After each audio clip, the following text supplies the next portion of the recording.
예, 차이신 줄 알고 봉독 드리겠습니다. 구약성경 다니엘 9장 1절 말씀입니다.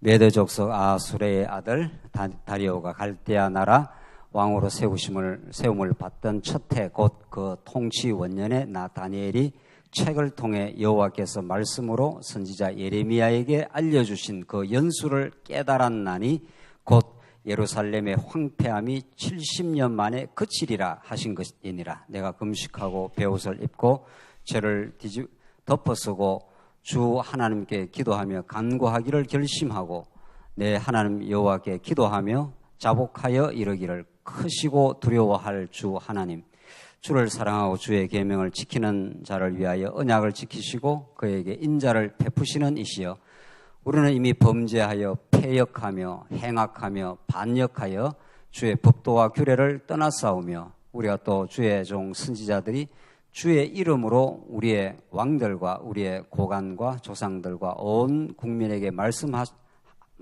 것을 듣지 아니하였나이다. 주여, 공의는 주께로 돌아가고 수치는 우리 얼굴에 돌아옴이 오늘과 같아서 유다 사람들과 예루살렘 거민들과 이스라엘이 가까운 곳에 있는 자들이나 먼 곳에 있는 자들이 다 주께서 쫓아내신 각국에서 수치를 당하였사오니 이는 그들이 주께 범죄하였음이니이다. 주여, 수치가 우리에게 돌아오고 우리의 왕들과 우리의 고관과 조상들에게 돌아온 것은 우리가 주께 범죄하였음이니다마는 주 우리 하나님께는 긍휼과 용서하심이 있사오니 이는 우리가 주께 패역하였음이며 우리 하나님 여호와의 목소리를 듣지 아니하며 여호와께서 그의 종 선지자들에게 부탁하여 우리 앞에 세우신 율법을 행하지 아니하였음이니이다. 우선 10절까지 봉독 드렸습니다. 우리는 지금 다니엘서에 개진되는 이방 나라, 구약 유다 나라를 그렇게도 괴롭히는 이방 대적은 흥하고 강력한 나라처럼 보이지만 하나님의 심판이 때가 오면 그들은 반드시 멸하시고 다 무너진 것처럼 보이는 유다 나라는 70년 포로가 차게 되면은 하나님께서 기적 같은 방식으로 하나님의 전능의 솜씨로 이스라엘 백성들의 자신의 의에 근거하는 것이 아니라 하나님의 긍휼과 자비에 근거해서 하나님의 능력으로 그 나라를 다시 회복시키고야 마신다. 이런 다니엘 시대의 전후 배경 속에서 다니엘의 말씀이 주어지고 있고, 이것은 두말할 나위 없이 아담 타락 이후 모든 존재가 죄 아래 놓여져 있고 죄의 공격과 죄의 노예 속에서 살아갈 수밖에 없는 그들을 위해서 하나님 언약대로 장차 메시아가 오셔서 첫 아담이 실패한 그 실패를 둘째 아담 예수 그리스도는 이 땅에 오셔서 사단의 유혹을 다 물리치시고 그가 십자가로 모든 언약 백성들의 죄를 속량해 내시고 3일 만에 부활하셔서 이 땅 위에 하나님 나라를 그리고 영원한 새하늘과 새 땅을 반드시 이루실 분이시다 하는 것이 이 다니엘이 최종적으로 바라보는 환상이요, 이상이요, 예언이요, 궁극적으로 언약입니다. 그래서 다니엘서야말로 구약 시대 가장 참혹하고 절망적인 시대에 가장 소망적인 진리의 말씀을 우리에게 전달해 주고 있습니다. 우리는 지금 다니엘 이미 후반부에 성민 나라를 세워 가시는 이제 이방 나라를 하나님께서 멸하시고 그것이 여러 지금 환상을 통해서 보여줬습니다. 금신상을 통해서 보여주고 또 7장에서는 내 짐승을 통해서 보여주고 지난 시간 8장에서는 바사 헬라 나라를 성경에서 딱 이렇게 규정을 할 때는 그게 확실합니다. 뭐 숫양과 숫염소 이 나라 숫양은 이제 바사고 그다음 이제 숫염소는 헬라다 이렇게 딱 이게 명시까지 해줬지 않습니까? 이렇게 어떤 상징을 보여주는데 그 짐승이 뭔지를 모르잖아요. 그런데 그걸 해석까지 딱 해줍니다. 그래서 바사도 또 나중에 헬라에서 무너지고 헬라도 결국 로마에서 무너지고 그 강력한 예수님 당시에 최고의 강대한 나라 로마도 반드시 무너지게 된다. 이 땅에 어떠한 제국도 영원하지 않지만 예수 그리스도가 궁극적으로 오셔서 이 땅 위에 세우시는 영적인 하나님 나라, 의와 평강과 희락이 이루어지는 성령 안에서 이루어지는 그 나라는 영원하다 하는 것을 우리에게 가르쳐 주므로 이 땅을 살아가는 우리들에게도 궁극적 희망의 메시지를 이 말씀이 주고 있습니다. 오늘 9장 내용은 이제 유다 나라가 이제 결국은 이제 돌아오게 되는데 돌아오고 나서도 황폐함, 곤란을 겪게 된다 이런 겁니다. 유다 나라가 황폐하고 환란을 통과하고 마침내 그것이 이제 쭉 역사가 이어져서 예수님이 오시게 되고 궁극적 승리가 있다 하는 것이 지금 9장 내용으로 이제 계속 오늘 이어지는데 오늘 중요한 내용은 봉독드린 대로 이제 여러 해를 거쳐서 다니엘이 이제 말씀을 깨닫게 됩니다. 이제 여러 수십 년을 거쳐서 이제 다니엘이 말씀을 깨닫게 되는데 이제 70년 포로가 이제 거의 찼을 때입니다. 차고 곧 이제 70년 포로 시기가 끝나고 해방의 시기가 점점 다가오고 있어요. 그때 다니엘이 이제 깨닫게 됩니다. 물론 이제 하나님께서 다니엘을 깨닫게 하는 거죠. 왜 70년 포로 기간이 필요했던가? 궁극적으로 이제 하나님이 어떤 분인가를 가르쳐 주시는데 그 하나님 어떤 분인가를 가르쳐 주기 위해서 언약 백성들에게는 어떤 그 깨달음의 여정이 있지 않나요? 뭐가 자꾸 깨달아지는 그 과정을 거치는데 다니엘이 그걸 깨닫게 됩니다. 그걸 깨닫고 지나온 70년 포로 이전 지금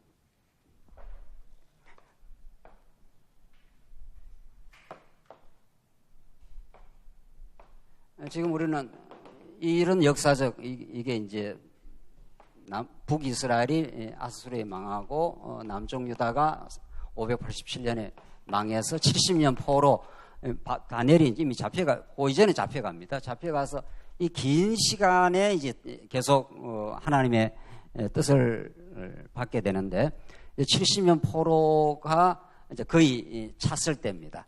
그때 다니엘이 깨닫게 됩니다. 하하 하면서 이제 다니엘이 그 하나님 앞에서 깨달은 것을 회개와 압축을 하면 9장 전체 앞부분 전체가 하나님 앞에서 우리가 과거에 이렇게 범죄를 했습니다 라고 회개하게 되고 그래서 우리가 다 이렇게 수치를 당하고 무너졌습니다. 이걸 그대로 이제 고백을 합니다. 그렇게 할 뿐 아니라 주 여호와의 이름을 위하여 우리의 공의가 아니라 우리의 의로움 때문이 아니라 하나님의 작정하신 언약과 당신의 명성을 위하여 우리를 회복시켜 주시옵소서. 이게 이제 기도의 핵심입니다. 그 기도가. 자, 그러니까 하나님께서 언약대로 모든 만사를 이루시고 하나님이 한번 나라를 세워주신다 하는 나라는 잠시 무너지긴 하지만 그것이 아주 무너지지 않습니다. 반드시 회복이 된다 이거죠. 구약에 무너졌다가 70년 동안 완전히 황폐하게 되었다가 파괴되었다가 다시 재건된다는 말이죠.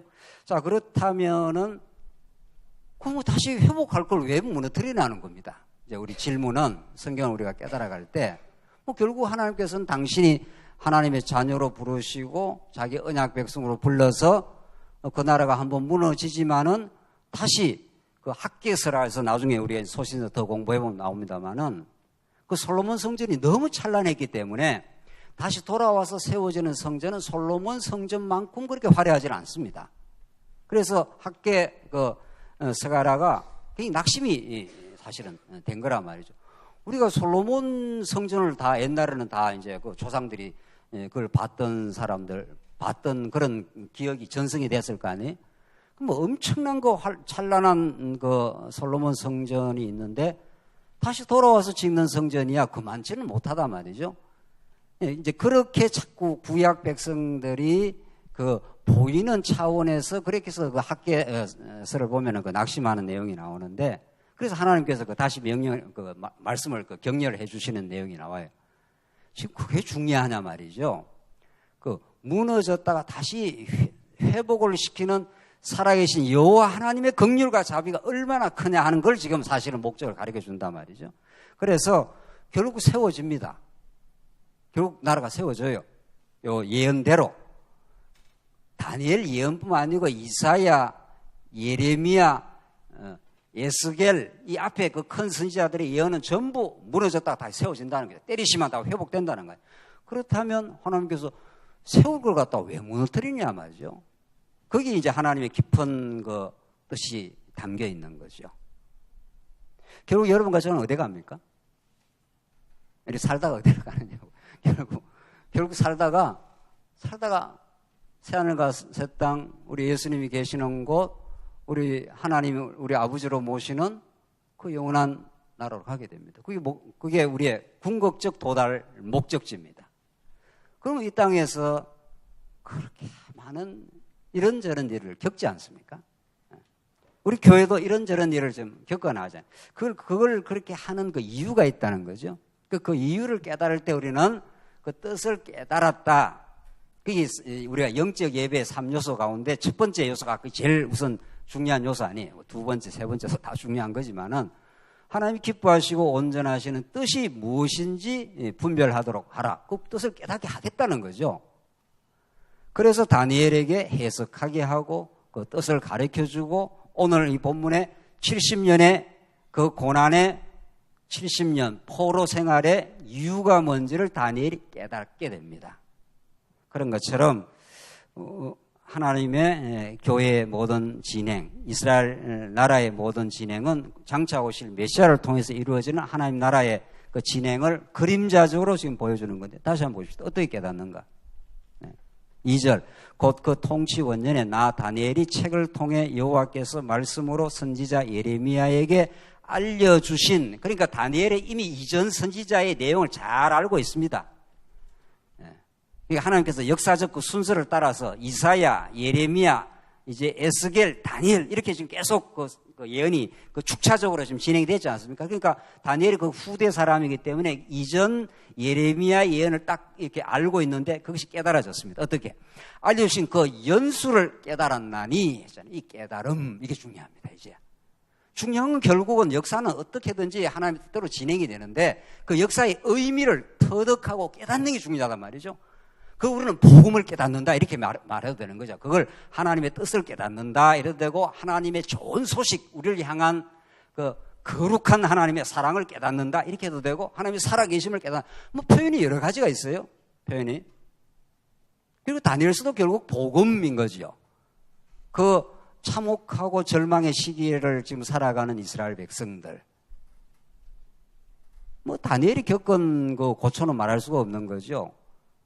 그 치리자, 셋째 치리자까지 높이 올라가기도 했지만은 사자굴까지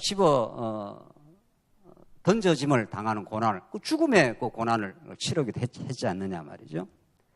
그게 이스라엘 백성들이 겪고 있는 모든 고난을 그 대표적으로 지금 상징하고 있는 중이죠. 다니엘을 통해서 이사야도 마찬가지고 예레미야도 마찬가지고 다 그렇습니다. 모든 하나님의 뜻을 전달하러 이 땅에 오는 선지자들은 그 고난을 이미 항구적인 그 상징으로 안고 오는 거죠. 우리 예수 그리스도가 마찬가지고.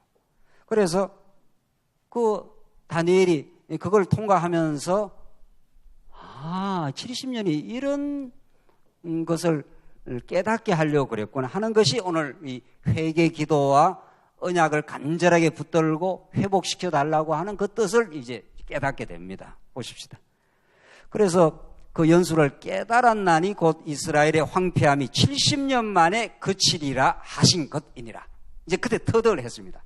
그걸 딱 70년이 이제 거의 다 찼는데 그걸 깨닫고 쭉 이제 기도하는 내용을 한번 봐요. 그 기도 속에 그 깨달음이 반영이 되어 있는 거죠. 그러니까 우리가 어떤 기도를 한다 했을 때 우리가 기도라는 것이 우리 삶의 방식인데 우리 언약 성취를 잘못 배우게 되면은 마치 기도를 안 하는 것처럼 우리가 착각을 하잖아요. 그러나 언약 성취를 배운 사람이야말로 가장 절실하고 절박한 기도의 삶으로 하나님 인도를 하시고, 왜냐하면 기도라는 것은 내 뜻을 포기하고 아버지의 뜻을 찾는 과정이니까. 그 언약 성취라는 건 하나님의 뜻을 표현하고 하나님의 살아계심을 보여주는 방식이니까 그걸 몰랐을 때는 내 뜻밖에 없는 거죠. 우리가 뭐 태어나서 죽을 때까지 자기 뜻밖에 더 있나요? 자기 영광이라고 하는 그 목표밖에 없습니다. 그 뜻을 가지고 살아가지만은 언약의 말씀을 깨닫는 순간부터 내 뜻은 하나님 앞에 포기되고 내 뜻대로 마옵시고 예수님이 한 대로 아버지 뜻대로 하시옵소서. 이게 예수님이 가르쳐 주시는 가장 그 간결한 기도의 전형이지 않습니까? 그러니까 언약의 말씀을 들으면 점점 내 뜻은 점점 포기하고 아버지 뜻이 이루어지길 바랍니다. 그게 내한테는 가장 행복입니다. 하나님의 뜻이 이루어지는 게 내한테는 가장 절정의 행복이니까. 그러니까 그것을 이제 기도하게 되었고 지금 다니엘이 그걸 깨달은 겁니다. 그래서 뭐라고 기도하는 거 봅시다. 3절. 내가 금식하며 베옷을 입고 죄를 덮어 쓰고 주 하나님께 기도하며 간구하기를 결심하고 나오잖아요. 네. 그 뜻을 이제 명료하게 깨달았습니다. 그전에도 여러 짐승 사건을 통해서 하나님 나라를 반드시 세워간다. 인자 같은 이가 와서 이 나라를 재건하고 궁극적으로 참된 인자 예수 그리스도를 통해서 나라가 이루어진다 하는 것을 그 앞에서도 많이 깨달았지만은 70년 그 포로 기간의 진정한 의미를 더 심도 있게 다니엘이 깨닫게 된 거죠. 하나님께서 깨닫게 하신 거죠. 4절. 내 하나님 여호와께 기도하며 자복하여 이르기를. 기도하며 자복이 뭡니까? 스스로 하나님 앞에 항복을 하는 거죠. 우리 신앙생활이라는 건 총체적 항복인 거죠. 우리가 신앙생활을 안 한다 했을 때는 내가 인생의 주인이니까 내가 결정하고 내가 판단하고 내가 어떤 일을 모든 걸 책임을 지고 그렇게 해나가지 않습니까? 그러니까 신앙생활을 한다는 건 머리가 바뀌어버린 거죠. 내가 인생의 주인으로 살다가 내 머리가 예수 그리스도구나, 내 주관자가 예수 그리스도라니까 총체적인 그 하나님의 항복이 이루어지는 거죠. 살든지 뭐라고 합니까 사도 바울이? 죽든지. 그게 우리의 인생의 궁극적인 그 결정인데 그 살든지 죽든지 다 주의 뜻대로 되는 걸 원한다면은 가난하든지 부유하든지 병들든지 건강하든지 모든 그 이하에 나오는 모든 결정들은 그의 뜻대로 되는 거죠. 또 그의 뜻대로 되는 것이 내한테는 가장 좋다고 믿는 거죠. 그래서 내 의지와 내 판단, 타락한 판단도 두 가지니까요. 그렇잖아요. 우리의 육신의 소욕의 판단을 포기하게 되고 점점 성령의 뜻대로 하는 판단만이 우리 내면 속에 우리 교회 위에 이 우주 만방에 서기를 바라는 거죠, 우리가. 그게 우리 이제 기도니까. 그러니까 기도하며 자복이라는 말 속에 모든 게 다 들어있는 거죠. 자복이 스스로 내가 항복을 해버린 거니까. 하나님 앞에 내가 아무것도 아닙니다. 이렇게 고백을 한 거죠. 우리가 시편 이번에 서두에 우리 예배 서두에 다윗이 깨달은 그게 인생은 지나가는 그림자 같고 헛국 같습니다. 그 다윗이 정확하게 하나님을 알았고 하나님 안에서 살아가는 우리 인생이 어떻다는 걸 정확하게 캐치를 한 겁니다. 우리가 이렇게 존재하는 것 같아도 조금 있으면 이렇게 시간에 들어가면 이렇게 사라져 간단 말이죠. 그러니까 우리 안에서 행하시고 우리를 통해서 이루어지고 하는 그 뜻은 하나님의 뜻만이 우리에게 이루어지고 있는 중이죠. 그래서 이 기도하며 자복한다는 말이 그렇게 그 기도의 서두에 지금 나오는 그 표현인 거죠. 이러기를 뭐라고 하는가? 크시고 두려워할 주 하나님. 다니엘이 하나님 너무도 크시다.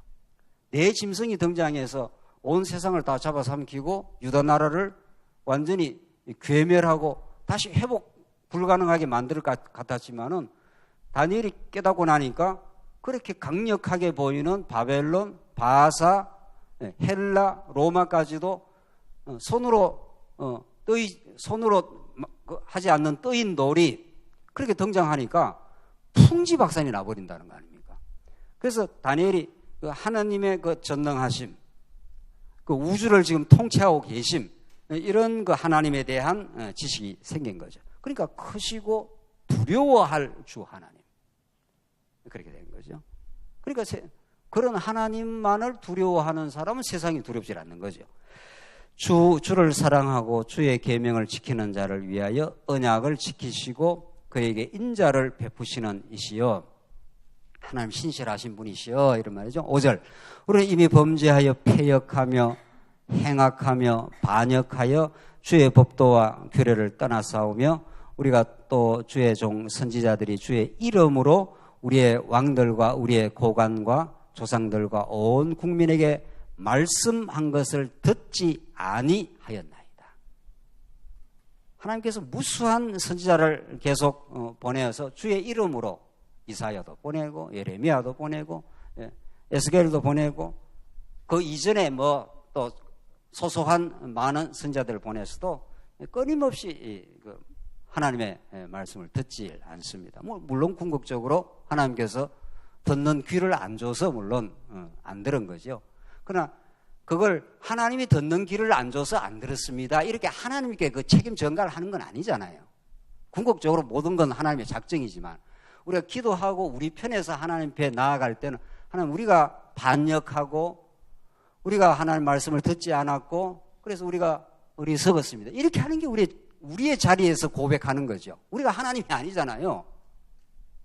하나님께서 안 듣게 해서 지금 안 들었습니다. 이렇게 그 고백하는 그 시편 기도가 있냐 말이죠.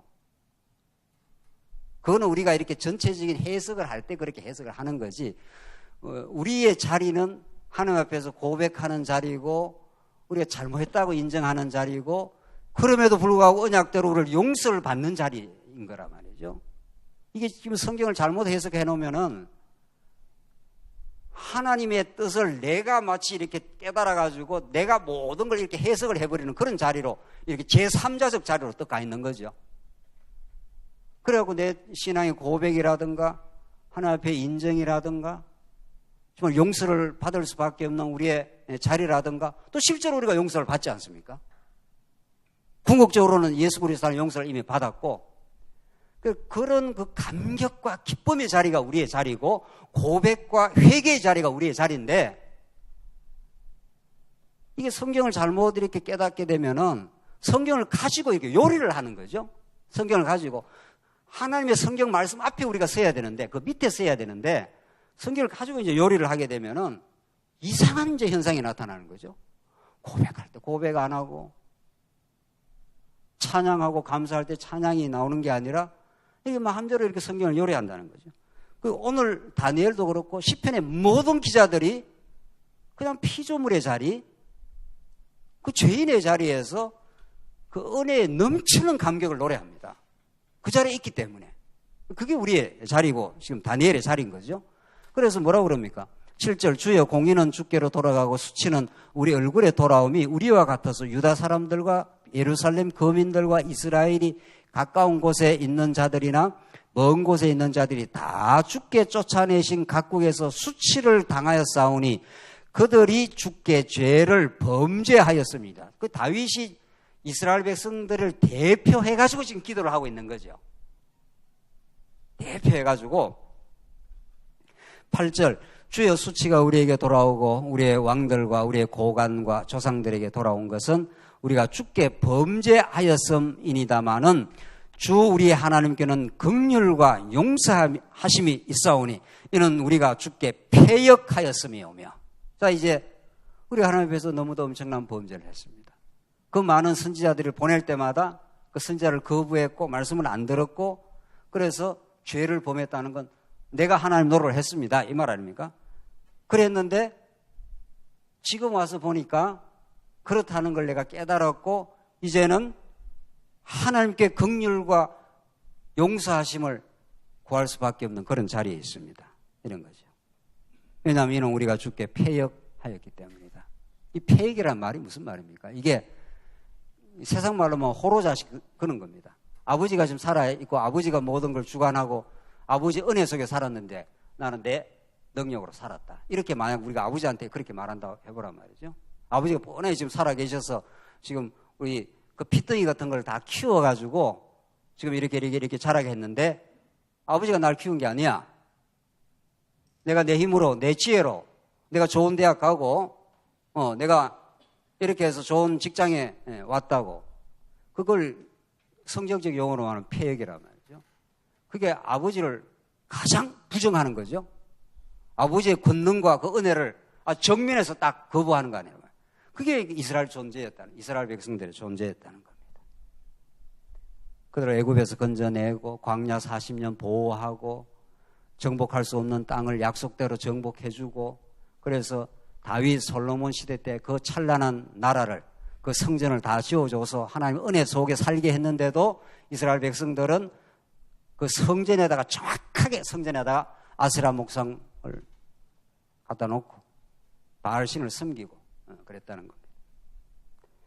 그래서 지금 다니엘이 그런 이스라엘 백성들의 지나온 모든 삶을 자기가 마치 그런 것처럼 동일시하면서 이스라엘 백성들의 그 범죄를 자기가 동일시하면서 지금 하나님께 기도하는 거죠. 10절. 우리 하나님 여호와의 목소리를 듣지 아니하며 여호와께서 그의 종 선지자들에게 부탁하여 우리 앞에 세우신 율법을 행하지 아니하였음이니이다. 하나님 율법대로 다 살아라고 했는데 구약의 말입니다. 율법 지키라는 것은 범죄했을 때 성전으로 가서 양을 한 마리 잡아서 피를 갖다 바치라. 이게 율법 지키는 겁니다. 그게 안 했다는 겁니다. 성전에서 오히려 바알신 섬기고 아세라 목상 섬겼으니까. 11절. 온 이스라엘이 주의 율법을 범하고 치우쳐 가서 주의 목소리를 듣지 아니하였으므로 하나님의 음성을 딱 거부하고 자기 목소리를 내세우게 된 거죠. 이 저주가 우리에게 내렸으되 이걸 언약적 저주. 그러니까 이미 모세를 통해서 하나님께서 아브라함에게 이제 이 자손 땅 통치 나라를 약속을 했는데 중간에 하나님께서 모세를 통해서 그러니까 아브라함에게 하신 이 복, 이걸 다른 말로 말하면 하나님의 나라, 이게 아담에게도 동일하게 요 복을 하나님이 아담을 6일 창조하시고 아담에게 복 주며 가라사대 생육하고 번성하고 땅을 정복하라. 이게 하나님이 그래서 그 나라가 참 안식이 온다. 이게 1장에서 26절, 27절, 28절에 하나님께서 복 주어 가라사대 아담을 형상대로 짓고 3대 언약을 주시고 그리고 2장 1절에서 4절 가면은 7일째 그걸 안식이라 했지 않습니까? 안식하는 것은 굉장히 풍부한 의미를 갖고 있습니다. 사바트, 이 구약에서. 그냥 우리가 이렇게 뭐 일하다가 쉰다 이런 정도의 뜻이 아니라 말이죠. 그렇다면 하나님이 뭐 일하다가 쉰다 하면 그게 우리한테 무슨 복음이 되겠어요? 성경에 말하는 건 전부 복음인데 성경은 전부 복음이요. 이게 궁극적으로 하나님이 얼마나 우리에게 복 주시는 풍요한 분이요. 우리에게 그걸 가르치는데 안식이라는 것은 하나님 나라의 특징을 이게 이제 하나님 나라니까 하나님 나라의 특징을 가장 집약적으로 표현한 거죠. 여러 뜻이 있는데 하나님의 복이 충만하게 이루어지는 상태 그리고 원래의 자리로 내려가는 상태 이런 뜻도 있습니다. 안식이라는 말 자체가 피조물은 피조물 자리에 하나님이 지어놓은 아담은 통치자의 자리에 이게 안식입니다. 그러니까 타락하고 나서 안식을 어떻게 했습니까? 잊어버리지 않았어요. 타락하고 나서 아담이 범죄하고 왜 안식을 잃어버립니까? 타락했다는 건 뭡니까? 죄를 범했다는 건 자기가 뭐가 되는 겁니까? 이제 주인이 된 거예요. 통치자가 된 거예요. 그 인생이 자기가 주인이 되고부터는 항상 뭐 어떻게 됩니까? 불안한 거죠. 안식이 없는 거죠. 그래서 예수님이 이 땅에 왕으로 오시는 것은 왕노릇하는 우리를 전부 어느 자리로 내려가게 하는 겁니까? 원래 자리로. 수고하고 무거운 짐자라 다 내게로 오라. 내가 너희를 어떻게 해요? 편히 쉬게 해주겠다는 겁니다. 우리를 원래 자리로 내려가게 하는 겁니다. 원래 자리가 무슨 자리입니까? 먼지, 티끌, 하나님 붙들어줘야 살아가는 생기를 넣어야 존재하는 존재. 그게 원래 자리입니다. 그 자리로 종의 자리, 그 자리로 내려가면은 하나님 나라가 되는 거죠. 우리가 평안하잖아요. 그 자리. 그래서 하나님 나라를 이렇게 복을 해주고 복을 약속을 하고 그리고 아브라함에게 그 복을 주어서 구약적 하나님 나라를 이렇게 주는 겁니다. 이렇게. 그 중에 그 나라가 얼마나 하나님의 은혜로 된 걸 깨닫게 하기 위해서 한 번 무너지고 한 번 세워지는 거죠. 지금 요 시점에 있는 거죠. 그러니까 다윗 솔로몬 때 이게 놀라운 하나님의 능력과 은혜로 된 거 아닙니까? 언약대로 됐다 하는 건 하나님의 능력대로 됐다, 은혜로 되었다 이 말을 지금 말하고 있는 거니까. 이게 얼마나 큰 하나님의 능력과 은혜임을 다시 한번 후대 백성들에 가르쳐 주기 위해서는 한번 어떻게 해야 돼요? 이렇게 빛 가운데 계속 살면은 빛의 고마움을 모르니까 하나님 어떻게 하면 해야 돼 이걸? 빛을 한번 쫙 이래 어둡게 만들어 버려.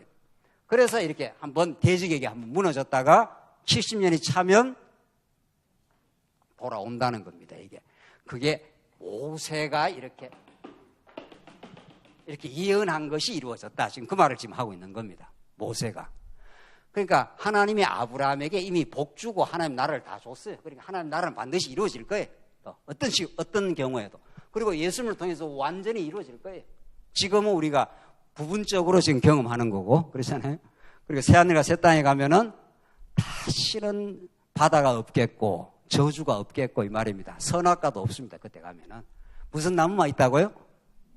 생명나무. 생명나무가 사시사철 막 주렁주렁 열려가지고 그걸 먹으면 얼마나 그 풍요한 포도 같은 거 뭐 수박 좀 덜 먹어도 괜찮아요. 이 땅에서는.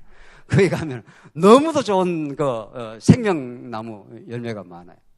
하여 뭐 수박, 포도 오늘 먹어도 그것도 좋은 거 아니에요. 그걸 먹으면 얼마나 이렇게 그 기분이 좋습니까? 과일 좋은 거 먹으면 말이죠. 그래서 그 좋은 나라를 하나님이 은혜로 만들어 주는데 한번 여기서는 이렇게 무너뜨렸다가 세울 것을 왜 모세한테 이런 모세의 언약 없어도 돼요. 없어도 된다니까요. 그냥 아브라함 언약대로 그냥 됩니다. 무조건 되는 겁니다. 이걸 누가 맡겠냐 말이죠. 하나님이 하시겠다는데 하나님이 고집을 아무도 못 꺾어요. 근데 하나님이 모세를 통해서 한번 이렇게 참혹한 시간을, 절망의 시간을, 이것은 우리를 괴롭히려는 게 목적이 아니라 우리가 원래의 자리로 내려가 이 말입니다. 안식을 얻게 하려면은 이후에 죄를 범하고 끊임없이 선지자 말을 안 듣니까 너희가 아무것도 아니잖아. 지나가는 그림자 같은 헛것이잖아. 이게 바벨론이 집어넣으니까 돌아올 수가 있나요? 완전 무능력함을 깨닫게 하는 거죠. 그리고 하나님의 능력으로 그 기가 막힌 회복의 역사를 만드니 하나님 최고. 하나님이 요새시요, 방패시요, 우리의 사랑이시요. 뭐 이런 게 막 찬양이 다윗이 했듯이 다윗보다 더 놀라운 찬양을 했다는 거 아닙니까? 돌아와서는. 그래서 하나님께서 지금 모세의 율법에 기록된 맹세대로 저주가 왔다. 그러니까 모세는 저주도 언약하고 뭐도 언약했습니까? 복도 언약했지 않았어요. 이 둘 다가 이루어진다 이 말입니다. 둘 다가. 여기서 중요한 거는 우리 이제 구약을 지금 공부하고 있는 중이니까 그 언약대로 저주 같은 현실이 이루어졌어요. 진짜. 시드기야 왕이 자기 아들이 현장에서 죽었으니까 그게 저주가 아니고 뭐냐 말이죠. 자기가 죽는 게 낫지 그 아들이 죽는 걸 인간이 그 견디냅니까? 그 시드기야의 비극적 그 아들의 그 참살은 하나님의 언약적 저주가 얼마나 강렬하다는 걸 보여주고 그것이 역설적으로 말하면 하나님의 사랑이 얼마나 강렬하다는 걸 보여줍니다. 그걸 가장 농도짓게 지금 보여주는 사건이 뭐예요? 하나님의 아들을 하나님이 죽이는 사건입니다. 세상에. 그것처럼 강렬하고 놀라운 그 하나님의 계시에 놀라운 절정이 없는 겁니다. 그래서 우리는 예수님의 고난, 하나님의 아들 아닙니까? 하나님이 그렇게 우리에게 표현을 해요. 그것도 하나뿐인 아들 아니에요. 그걸 독생자 예수 그리스도라 하잖아요. 저는 아들이 하나라서 이게 좀 실감이 나는데 아들 둘, 셋 되면 그 실감이 좀 안 날 수도 있는지 모르죠. 둘, 셋 돼도 날 거예요. 열이라도 아들 하나는 중요한 거니까. 그러니까 당신의 아들을 십자가에 못 박게 하는 그런 그 강렬한 사건을 통해서 내가 너를 이렇게까지 사랑한다는 것을 극적으로 지금 보여주고 있는 거란 말이죠. 더 없는 사랑을 우리가 받은 겁니다. 지금 그 언약적 저주라는 게 구약에는 예루살렘 성전이 무너진 거고 시드기야의 그 두 아들이 현장에서 죽는 거고 두 눈이 뽑혔지 않았어요. 너 눈 갖고 있어봐야 필요 없다 이런 뜻입니다. 네가 갖고 있는 눈은 하나님의 영광을 보는 눈이 아니니까 그걸 뽑아버려 하나님께서. 그 새 눈을 박아줘요. 그러니까 모든 사도 바울도 예수를 믿을 때 잠깐 눈을 가렸다가 어떻게 했습니까? 그래 눈 띄워준 거예요. 여러분과 저도 영적인 눈이 뜬 거죠. 옛날에 보던 눈은 전부 다 현실을 보는 눈들입니다. 그런 눈을 다 뽑아버리겠다는 거죠. 그리고 새로운 눈, 영적인 세계를 보는 눈, 하나님의 손길을 보는 눈, 그걸 우리에게 넣어주겠다는 거 아니겠어요? 하나님 너무도 우리한테 절실하게 합니다. 그래서 여기서 언약에 근거한 저주라는 게 언약대로, 모세 언약대로 이렇게 저주를 받아가지고 우리가 이렇게 세상에 그 찬란하던 성전과 이 좋은 땅에서 쫓겨나가지고 이 바벨론이라고 하는 이 강팍한 이 대적의 나라에 와가지고 나라가 다 뿌리째 뽑혀서 이렇게 와 있습니다. 이 언약대로 저주를 받은 겁니다. 그러니 하나님께서 우리에게 긍휼과 자비를 베풀어서 돌아가게 하시옵소서. 우리가 다시 회복시켜 주시옵소서. 우리를 이렇게 이 70년 포로 기간이야말로 가장 하나님과 이제 대화하고 하나님과 교제하고 하나님과 가장 가까이 가는 시간입니다. 이게 70년 포로 전에는 말만 하나님이지, 말만 여호와 하나님이지 실제로 선지자의 음성을 다 거부를 해버렸으니까. 근데 막상 여기서 모든 것을 다 잃어버린 듯한 나라지만, 그러니까 멸하고 어떻게 해요? 세우시는 여호와 하나님. 그러니까 다 멸해진 것 같은데 우리 유다 나라는 이게 다 멸한 거 아니에요, 다. 근데 이 멸해진 이 시기야말로 가장 하나님의 긍휼과 하나님의 자비와 하나님의 언약과 또 언약대로 하나님이 하셨다는 것도 깨닫잖아요. 지금 다니엘이 그걸 깨닫는 건 아하, 이게 직접적으로는 우리가 범죄에서 일어난 일이고 근본적으로는 모세 언약대로 저주받아 이렇게 일어났고 이런 거죠. 이 언약에 근거한 이 저주 사건. 이거 뭐 두말할 나위도 없이 아까 이미 설명한 대로 언약대로 대신 우리 대신 저주받으실 십자가에 매 달린 자마다 어떻게 해요? 저주받았다 그랬잖아요. 신명기에서. 우리 대신 저주받는 사건을 이미 구약의 이 무너진 사건을 통해서 강렬하게 지금 보여주고 있는 중이죠. 이 역사적 사건을 통해서. 그리고 다니엘이 그걸 지금 설명을 하고 있고, 이렇게 우리가 저주받은 모습이었습니다. 그것을 통해서 메시아의 저주를 지금 예언적으로 지금 보여주고 있는 거죠.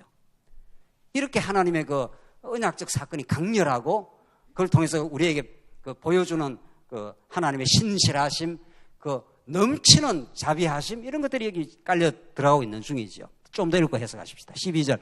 주께서 큰 재앙을 우리에게 내리사 우리와 및 우리를 재판하던 재판관을 쳐서 하신 말씀을 어떻게 해요? 이루었사오니.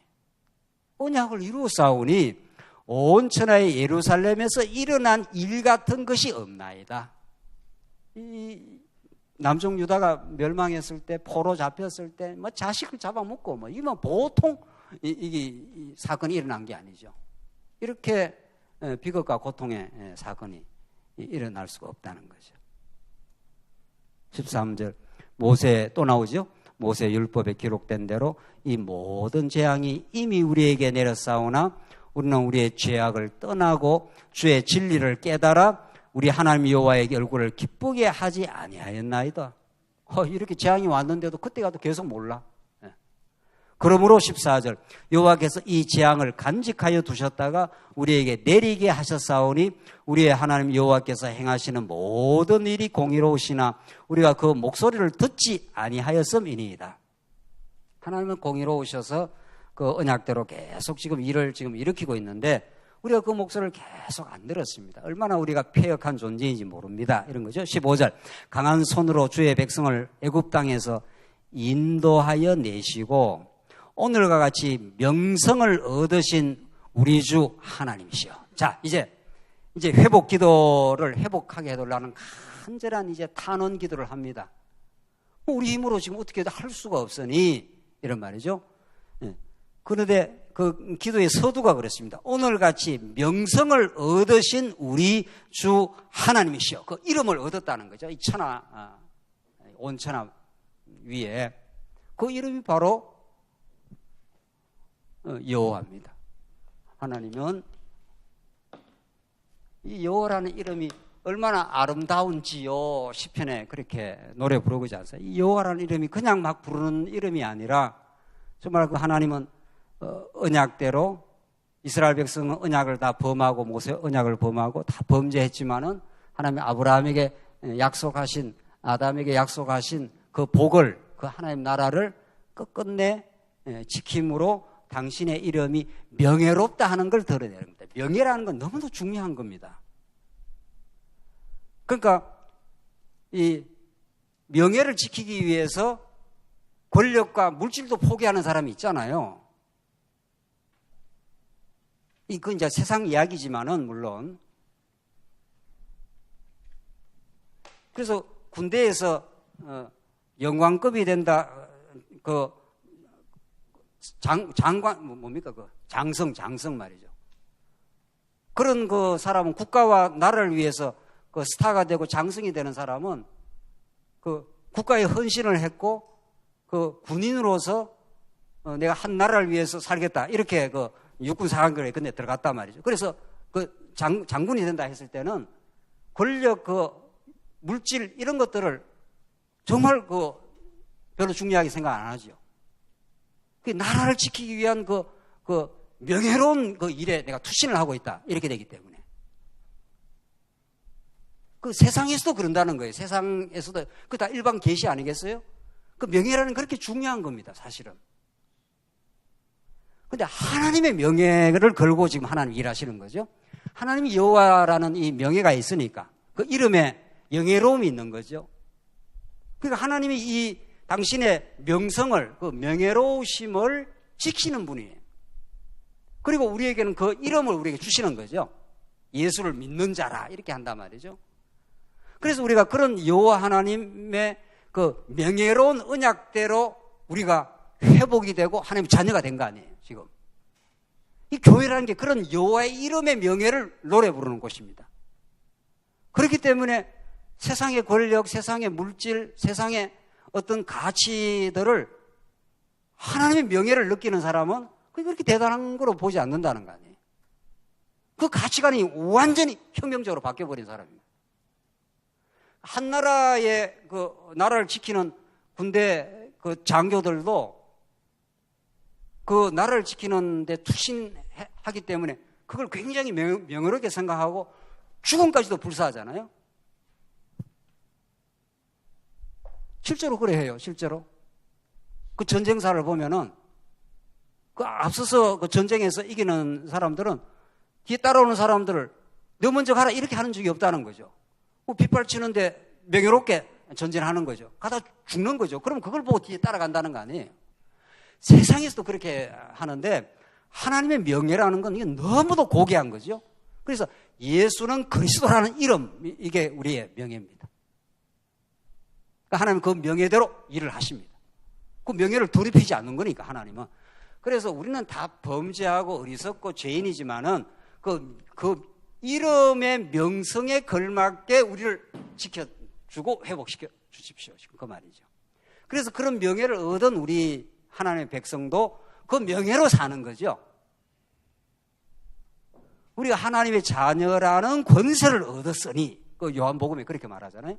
이건 혈육으로도 아니고 우리 사람의 능력으로도 아니라 하나님의 뜻대로 우리가 하나님의 아들이라고 하는 그 권세, 명예, 특권을 얻었으니 이런 말이란 말이죠.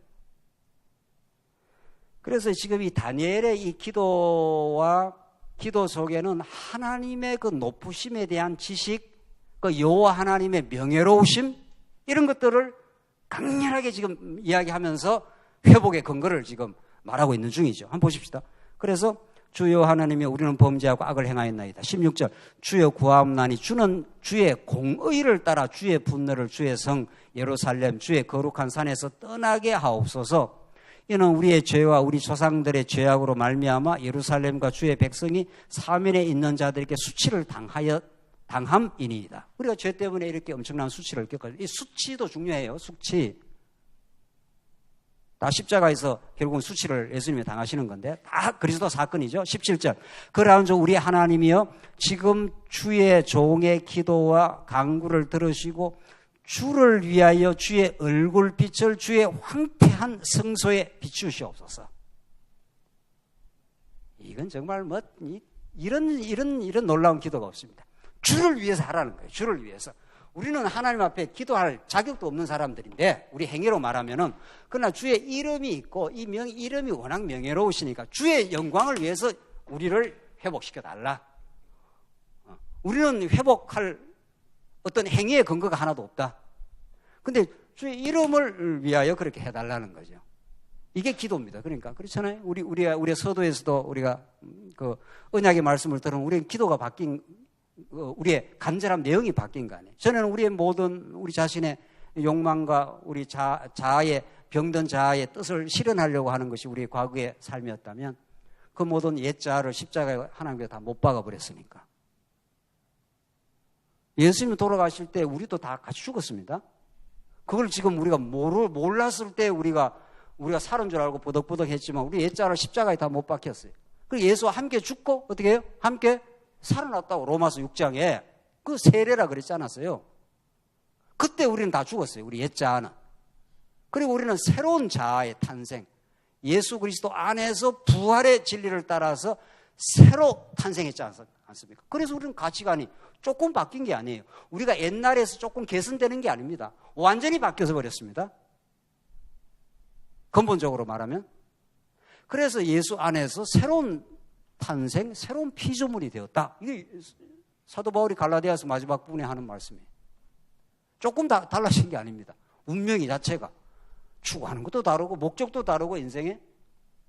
그래서 기도의 내용이 달라지는 거죠.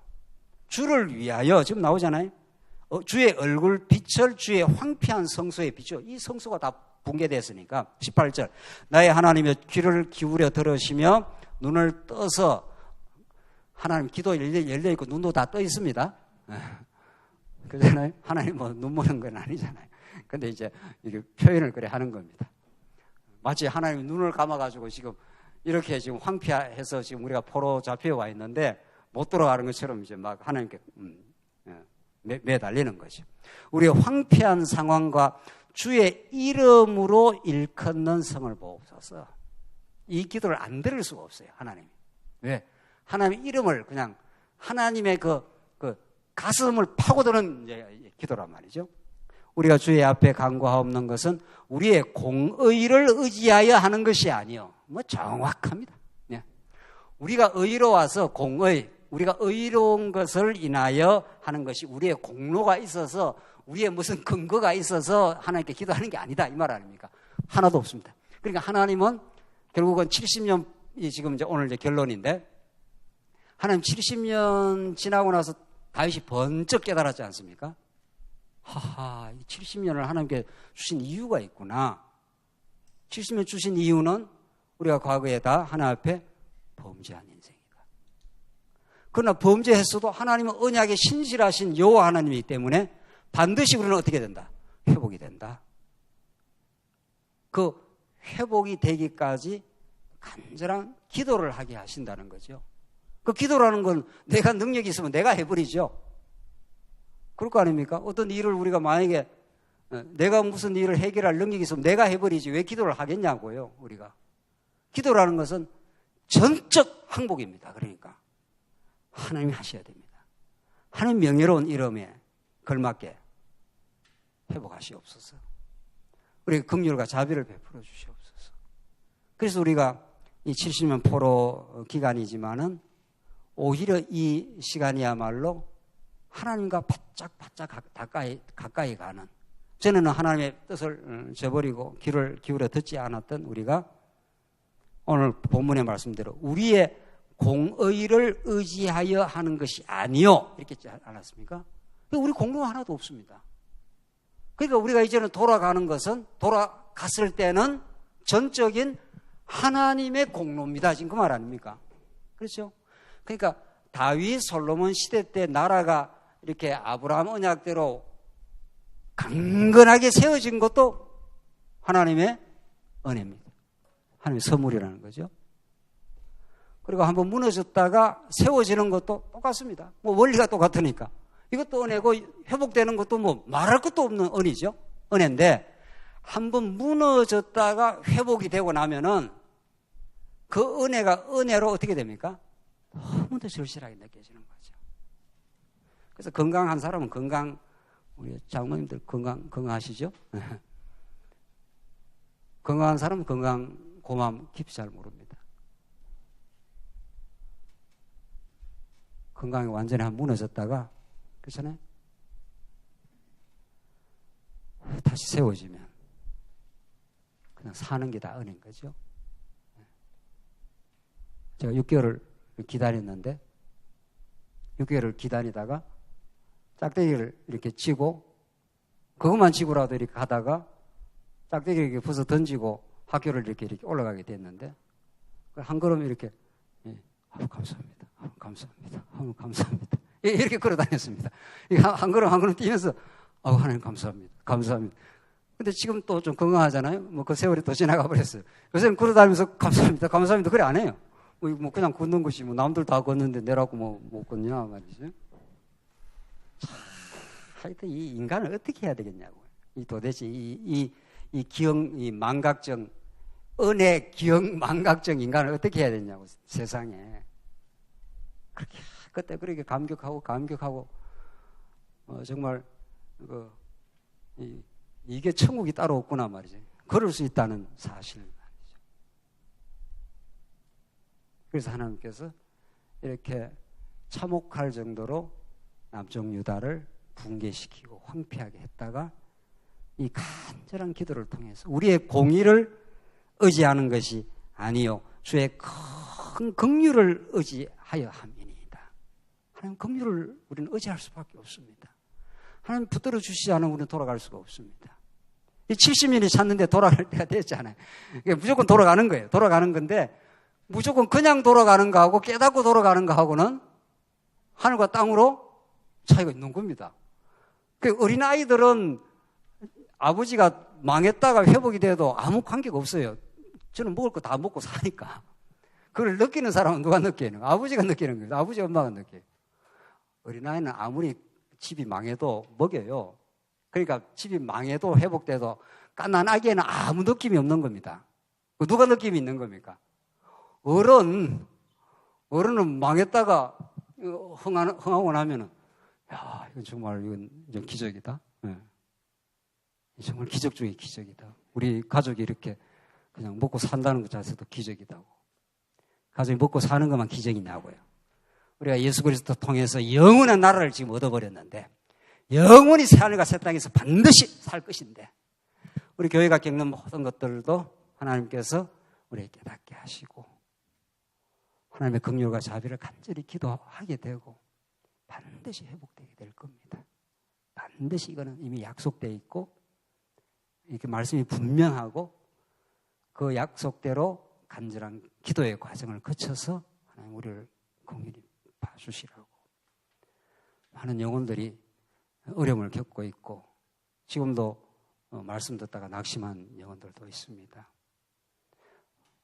하나님께서 우리를 긍휼히 보시고 우리가 다시 말씀의 반석 위에 하나님의 긍휼과 자비에 의해서 다시 교회가 세워지는 그날까지 지금도 한 걸음 한 걸음 세워가시는 하나님의 손길을 우리가 알고 있사오니 하나님께서 우리를 도와주시옵소서. 그럼 그 간절한 언약을 붙드는 기도, 오늘 다니엘이 이렇게 간절히 기도했던 그 다니엘에게 기쁨과 감사가 있는 거죠. 그 약속대로 보남 하나 됩니다.